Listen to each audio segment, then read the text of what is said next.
एक नई नवेली दुल्हन अपनी शादी के मंडप में है और अपने पति की मौत की साजिश रच रही हो। जहां लोग जयमाला में मंगल कामनाएं देते हैं, वहीं एक लड़की ने वरमाला पहनते वक्त अपने पति की अंतिम विदाई की पटकथा लिख दी। ये कहानी सिर्फ एक कत्ल की नहीं है, ये कहानी है मोहब्बत की उस हद की जहां उम्र, रिश्ता और समाज सब कुछ बेमानी हो गया।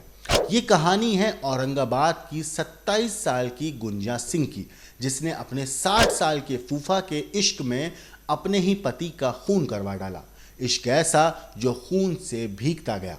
21 मई को गुंजा की शादी हुई प्रियांशु से, एक जमींदार सबहंत, एक पूरा अच्छे परिवार का लड़का। लेकिन गुंजा की आंखों में कोई और था, और वो कोई और नहीं बल्कि उसका अपना फूफा था, जिसका नाम है जीवन सिंह। उम्र में गुंजा से 2 गुना, लेकिन मोहब्बत में एकदम बराबर। गुंजा कहती है कि मैं बचपन से ही फूफा के घर रहती थी, पढ़ाई वहीं हुई और मोहब्बत भी।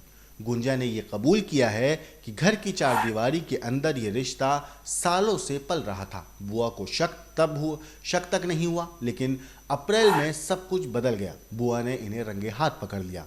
बात आग की तरह फैली और आनन फानन में गुंजा की शादी तय कर दी गई प्रियांशु से। पर गुंजा ने मंडप में ही ये तय कर लिया था, अब ये रिश्ता नहीं निभाऊंगी, इसे ख़त्म कर दूंगी। गुंजा ने जीवन सिंह के साथ मिलकर, यानी अपने फूफा के साथ मिलकर एक प्लान बनाया। 2 शूटर झारखंड से हायर किए गए, जयशंकर चौबे और मुकेश शर्मा, सिर्फ एक काम के लिए, और वो काम था पति प्रियांशु का कत्ल। 24 जून की रात प्रियांशु वाराणसी से लौट रहा था। गांव के 2 लड़के उसे बाइक से लेने पहुंचे थे, पर वो ये नहीं जानता था कि उसकी जो पत्नी है, जिसकी आंखों में प्यार नहीं साजिश थी, उसी की लोकेशन शूटरों को भेज रही थी। आज जुर्म, राज और हत्या में देखिए कैसे एक फूफा और भतीजी की मोहब्बत एक पति की मौत की कहानी बनकर सामने आई। और जब ये कहानी दुनिया को पता चली तो फिर हर कोई हैरान था। नमस्कार दोस्तों, मेरा नाम है मोहम्मद आसिम और आप देख रहे हैं क्राइम तक। इंदौर की सोनम को तो आप जानते ही हैं। राजा रघुवंशी और सोनम रघुवंशी केस काफ़ी चर्चा में भी है। मगर सोनम ने जैसे अपने पति राजा रघुवंशी की हत्या करवाई, वैसा ही मामला बिहार के औरंगाबाद में सामने आया, जहां 60 साल के फूफा के प्यार में 27 साल की भतीजी ने अपने पति की हत्या करवा दी। दरअसल 24 जून को 27 साल के प्रियांशु उर्फ छोटू की गोली मारकर हत्या करवा दी गई थी। 21 मई को प्रियांशु और गुंजा की शादी हुई थी। शादी के मंडप में ही लड़की ने अपने पति के खून की पूरी प्लानिंग की। शादी के करीब 1 महीने के बाद ही बीवी ने शूटर हायर करके पति का मर्डर करवा दिया। 2 जुलाई को पुलिस ने आरोपी पत्नी को गिरफ्तार कर लिया। फूफा जीवन सिंह अभी फरार है। दोनों ने हत्या के लिए झारखंड से 2 शूटर हायर किए। पुलिस ने दोनों शूटर्स जयशंकर चौबे और मुकेश शर्मा को भी गिरफ्तार कर लिया है। अब आपको बताता हूँ गुंजा ने जब पुलिस को क्या बताया। जब पुलिस ने उससे कबूलनामा लिया, पुलिस ने उससे पूछताछ करी, तो उसने जो कबूलनामा पुलिस को बताया वो मैं अब आपको बताता हूँ। मैं बचपन से ही अपने फूफा के घर रहती थी, वहीं पढ़ती थी। इसी दौरान मैं उनके करीब आ गई। हम दोनों एक दूसरे से प्यार करने लगे। मुझे पता था कि वो उम्र में मुझसे डबल हैं, लेकिन प्यार तो प्यार है, उम्र नहीं देखता। बुआ को कभी हमारे रिश्ते को लेकर शक नहीं हुआ। हम घर में ही मिला करते थे। अप्रैल में बुआ ने हमें एक साथ देख लिया। बात घर में फैल गई। पिता ने लड़के देखना शुरू कर दिए। 1 महीने के अंदर ही मेरी शादी तय हो गई। 21 मई को बिना मेरी मर्जी के मेरी शादी प्रियांशु से हुई। मैं इस रिश्ते से खुश नहीं थी। फूफा से मैंने कई बार कहा कि चलो भाग चलते हैं, लेकिन उन्होंने कुछ किया नहीं। इससे पहले वो मेरी 2 शादियां तोड़वा चुके थे। समाज और पिता की इज्जत के डर से मैंने शादी कर ली, लेकिन वरमाला के दौरान ही मैंने तय कर लिया था कि पति की हत्या करवा देंगे, फिर साथ ही रहेंगे। इतना ही नहीं, शादी के बाद मैं उनसे बार बार बोलती थी मुझे प्रियांशु के साथ नहीं रहना। फूफा डालटगंज के बड़े बस कारोबारी हैं और प्रियांशु भी एक बड़ा ज़मींदार था। 50 से 60 बीघा ज़मीन थी। शादी के बाद भी मैं उनसे मिला करती थी, कभी अपने मायके में, कभी ससुराल में, तो कभी उनके घर पे। मुझे कुछ समझ नहीं आ रहा था। इसके बाद उन्होंने अपने दोस्त से बात की और झारखंड के 2 शूटर्स को हायर किया। ये वो कबूलनामा है जो गुंजा ने पुलिस के सामने दिया। प्रियांशु कुमार सिंह जो है वो असल में 24 जून की रात यूपी के वाराणसी के चंदौली में अपने रिश्तेदार के घर से ट्रेन से लौट रहा था। गांव से दो लोग बाइक लेकर उसे लेने गए हुए थे। वो कॉल करके मुझे अपनी लोकेशन बता रहा था। ये सारी बातें गुंजा ने बताई और गुंजा ने ये भी कहा कि मैं शूटर्स को लोकेशन दे रही थी। बिनागर रोड रेलवे स्टेशन पहुंचने से पहले प्रियांशु ने मुझे फ़ोन कर सूचना दी थी। गांव के दो लड़के उसे स्टेशन लेने गए थे। नवीन नगर थाना क्षेत्र के लेम्बो खाप गांव के पास शूटर्स ने उसकी गाड़ी रुकवाई और 4 गोलियां मारी। गोली मारने के बाद शूटर्स ने बताया कि काम हो गया है, लेकिन वो मरा नहीं है। हम घबरा गए थे।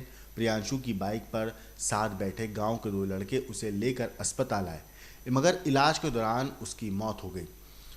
इस हत्याकांड के बाद एसपी अम्बरीश राहुल के निर्देश पर एसआईटी टीम बनाई गई। एसआईटी ने सीसीटीवी फुटेज की जांच की, आसपास के लोगों से बातचीत करी, पूछताछ हुई और उसके बाद प्रियांशु को बाइक से लेने गए गांव के 2 लड़कों को उठाया गया। घंटों उनसे पूछताछ चली, लेकिन दोनों से पूछताछ में कुछ भी हाथ नहीं लगा। इसके बाद पुलिस ने दोनों को छोड़ दिया, मगर इस केस में पुलिस को कोई सबूत नहीं मिल पा रहा था। ऐसा लग रहा था कि ये केस जो है एक डेड एंड पर पहुंच गया है। गांव के दोनों लड़कों को छोड़ने के बाद पुलिस ने प्रियांशु के मोबाइल की जांच की। फोन में हत्या से पहले गुंजा से बातचीत का पता चला। प्रियांशु की कॉल डिटेल्स निकलवाई गई। पता चला कि वो लगातार गुंजा के संपर्क में था।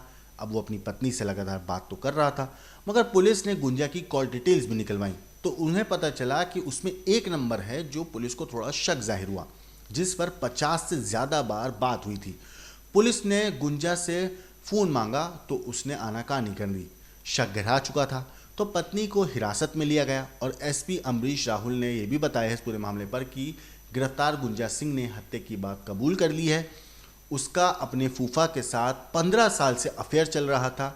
इससे वो इस शादी से खुश नहीं थी। महिला ने अपने फूफा के साथ मिलकर अपने पति की हत्या की साजिश को अंजाम दिया। प्रियांशु वाराणसी से लौट रहा था और इसकी जानकारी गुंजा ने फूफा को दी। फिर शूटर से बातचीत करके घटना को अंजाम दिलवाया गया। शूटर जयशंकर चौबे और जो दूसरा शूटर है मुकेश शर्मा, इन दोनों को फूफा ने मोबाइल का सिम कार्ड भी उपलब्ध करवाया था। इस पूरे मामले पर पुलिस का क्या कहना है, इस तफ्तीश के ऊपर एक बार आप सुनिए। अग्रतर अनुसंधान में यह बात सामने में आई कि गुंजा देवी का अपने सगे फूफा से पूर्व से अनैतिक संबंध चला आ रहा था। दोनों शादी नहीं करना चाह रहे थे। उसके फूफा जी के द्वारा पूर्व में कई बार गुंजा देवी के शादी को तोड़ दिया गया था, लेकिन अंततः गुंजा देवी की शादी उसके पापा के जोर से मृतक के साथ हो गई। गुंजा देवी और उसके फूफा जी जीवन सिंह के द्वारा लड़के की हत्या करने का निर्णय लिया गया।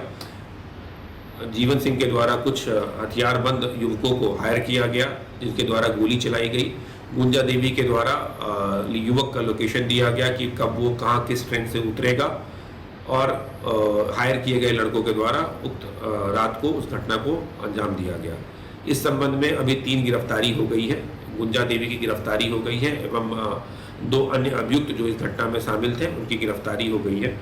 एक का नाम मुकेश शर्मा है, दूसरे का नाम जयशंकर चौबे है। ये दोनों जिला गढ़वा राज्य झारखंड के रहने वाले हैं।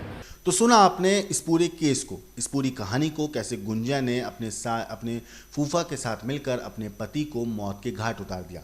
इस पूरे केस के ऊपर आपकी जो कुछ राय है, आपको जो भी कहना है, हमें कमेंट करके ज़रूर बताइएगा। लेकिन देश और दुनिया की बाकी क्राइम की खबरों के लिए देखते रहिए क्राइम तक।